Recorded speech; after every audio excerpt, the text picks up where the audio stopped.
दोस्तों, जरा एक पल रुकिए और यह सोचिए, क्या आप एक बस में बैठे हैं, ड्राइविंग सीट पर बैठा व्यक्ति आपसे कहता है मैंने ड्राइविंग टेस्ट पास होने के लिए नंबर जो मिलने चाहिए थे वो नहीं मिले, लेकिन गाड़ियां कम थी इसलिए मुझे लाइसेंस दे दिया। अब सवाल यह है कि आप उस बस में बैठ करके सफर करना चाहोगे?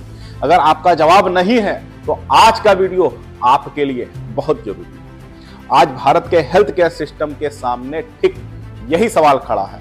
यह सवाल किसी जाति का नहीं है, किसी वर्ग का नहीं, यह सवाल उस भरोसे का है जो एक मरीज अपनी जान सौंपते समय डॉक्टर पर करता है। जब देश की सबसे बड़ी मेडिकल परीक्षा 0% को भी पात्रता बना दिया जाता है तो सिर्फ एक नियम नहीं होता, यह पूरे सिस्टम की सोच को दिखाता है। देखिए, एमबीबीएस के बाद जो परीक्षा होती है वह 800 अंकों की परीक्षा होती है, जिसमें निगेटिव मार्किंग भी होती है, मतलब गलत जवाब देने पर नंबर कटते हैं।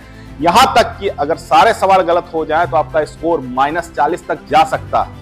अब तक नियम साफ था, कम से कम 50% होना चाहिए, लेकिन अचानक कहा गया तीसरे राउंड के बाद में 0% वाले भी काउंसलिंग के योग्य होंगे, यानी जिसका प्रदर्शन 0 के बराबर है वह भी विशेषज्ञ डॉक्टर बनने की लाइन में खड़ा हो सकता है। अब जरा आप सोचिए, अगर किसी छात्र ने सिर्फ परीक्षा में नाम लिखा और ज्यादातर सवालों के गलत उत्तर दिए फिर भी वह सर्जन बन सकता है, तो कल वही हाथ आपके शरीर पर ऑपरेशन करेगा। क्या यह सिर्फ सीट भरने का मामला है या यह जिंदगी से समझौता करने का मामला बन जाता है?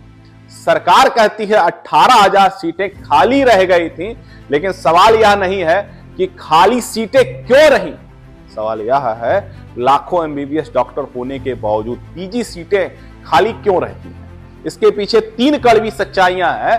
पहली सच्चाई, कॉलेज तो खुल गए हैं लेकिन मरीज नहीं है, लैब नहीं है और सीखने का माहौल नहीं है। दूसरी सच्चाई, प्राइवेट कॉलेजों में पीजी सीटें करोड़ों में बिकती हैं, यह शिक्षा नहीं एक महंगा सौदा बन चुका है। और तीसरी सच्चाई, योग्य प्रोफेसर कम है, सीनियर डॉक्टर फाइलों में दबे हैं, ट्रेनिंग सिस्टम कमजोर हो चुका है।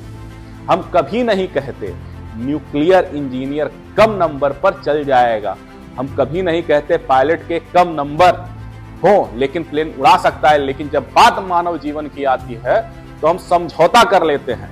क्यों?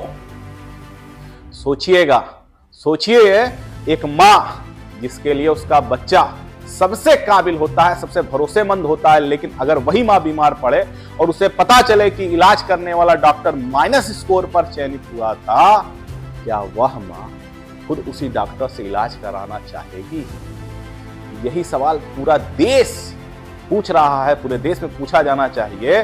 भारत को सीट फिलिंग सिस्टम चाहिए या भारत को लाइफ सेविंग सिस्टम चाहिए? क्योंकि भारतीय चिकित्सा का भविष्य मानकों से समझौता नहीं, उन्हें मजबूत करने में है। अब आप बताइए, आपको क्या चाहिए? सीटें भरने वाला सिस्टम या जिंदगियां बचाने वाला सिस्टम? कमेंट में अपनी राय जरूर लिखिएगा। वीडियो अच्छा लगा हो तो गुरु के साथ जुड़ जाइएगा।